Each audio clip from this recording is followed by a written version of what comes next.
As far as making the perfect cake for a bride and groom, it's all about what they're looking for and what they want to present to their guests on the table. And the wedding cake should absolutely portray their personality and their likes and dislikes, the overall feel of the wedding, how they want that night to go. Some folks want it to be very classy, very traditional. Others want it to be very fun and festive. I've done cakes where the cake was in the shape of a honey beehive. That was just the cat's meow. I stood back after I finished that cake and I was like, wow, these people really did something special.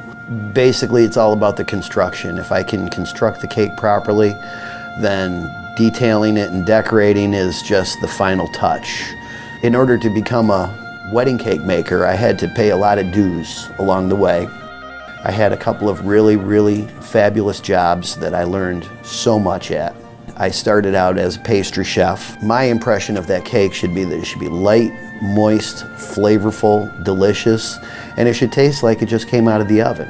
Well, when folks call me on the phone to inquire about the process, the first thing I do is invite them in so that they can look at my pictures of work that I've done in the past. Then I bring the cake samples out and they enjoy cake, and I leave them be so that I actually serve them as if we're in a restaurant. And then the process basically just unfolds from there. Based on my experience and based on their questions, we come up with something that they're going to like and they're going to want to show their guests. Generally encourage people to mix it up and serve 2 or even 3 different varieties. Each of the tiers can be baked as a different flavor and have a different filling.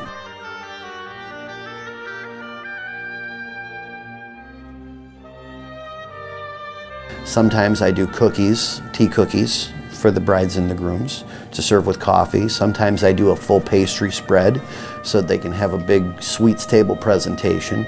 Sometimes the sweets get served with the cake, so it's all one big display. When I get my thank you cards in the mail, generally speaking, the comments are that, yeah, it looked great, but it was so delicious that people are still talking about it, even if it's maybe 3, 4, 5, 6, 7 years later. And that's really what I strive for. If someone wants me to make them a cake that's going to be beautiful and delicious, I'm more than happy.